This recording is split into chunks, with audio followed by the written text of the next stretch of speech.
Visión comunal, en contacto con las comunidades. Venezuela in the news. News from the Bolivarian Republic of Venezuela. Headlines. Balance from the Venezuelan Public Prosecutor's Office guarantees human rights. Supreme Court of Justice declares as constitutional the extension of the decree of state of exception and economic emergency. Venezuela and Panama formalize trade agreements. With regard to the vigorous action of the Venezuelan state policies, the Public Prosecutor's Office has presented in terms of drug trafficking 3,855 charges during the first semester of 2016, while in the same period of 2015, there were 2,186 charges. The numbers were given by the Venezuelan General Attorney Luis Ortega Diaz in an interview held on Wednesday in a Venezuelan private television network. Ortega precised that the Public Prosecutor's Office has seized over 30 tons of drugs.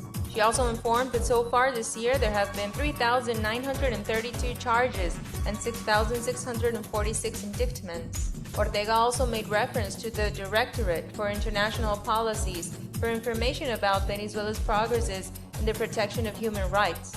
Venezuelan President Nicolás Maduro extended for 60 more days the decree of state of exception and economic emergency throughout the national territory, as ruled by the Supreme Court of Justice through the Constitutional Chamber. The ruling stated that the state of exception and economic emergency throughout the national territory must be abided and implemented by the public power and the community, according to its provisions and the rest of the constitutional and legal order in general, in order to fully achieve its duties in defense of the citizenship. In accordance with Articles 334 and 335 of the Constitution, its decisions on these rules and principles are strictly binding in terms of ensuring the effective protection and enforcement of the Constitution.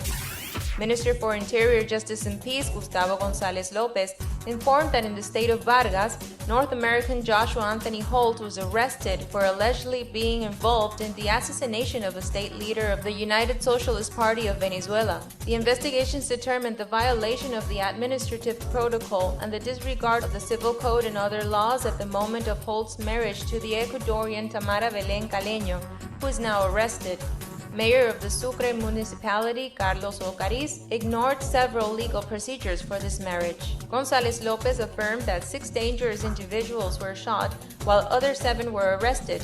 He also detailed that the foreign couple used a house located in the urban sector of Ciudad Caribia as a storage center for firearms. Venezuela in the news. By order of President Nicolás Maduro, a second meeting for the prompt reopening of the peace and security frontier will be held in the state of Táchira, as informed by the head of the Venezuelan Identification Autonomous Service of Migration and Immigration, Juan Carlos Ugarte. Assessor to the Colombian Ministry of Foreign Affairs and the Border, Victor Bautista, informed that the meeting held with the Migration Roundtable between Colombia and Venezuela will activate an action plan for the opening of the border through working tables. There's a binational coordination body to address issues of migration, customs, transportation, health, development, and education. Both countries' presidents will announce the possible reopening of the border. Representatives of the Ministry for Industry and Trade and the Venezuelan Embassy to Panama held a meeting with the Panamanian Minister Augusto Arosemena to consolidate a trade agreement in this subject, as informed by official sources. The agreement will start with the first phase through the alliance for the purchase of goods for national consume.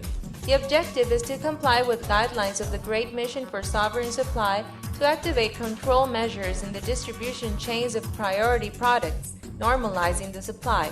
Panamanian Vice Minister for Internal Trade, Brigadier General Reinier Urbáez, together with Ambassador Jorge Luis Duran Centeno, will boost the Venezuelan economy as part of the Bolivarian economic agenda.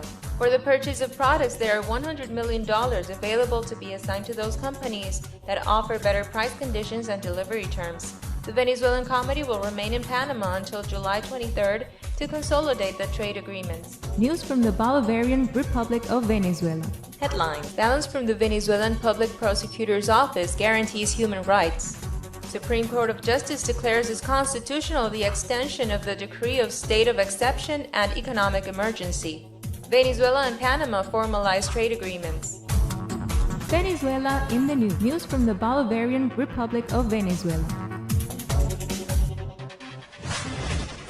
Visión comunal, en contacto con las comunidades.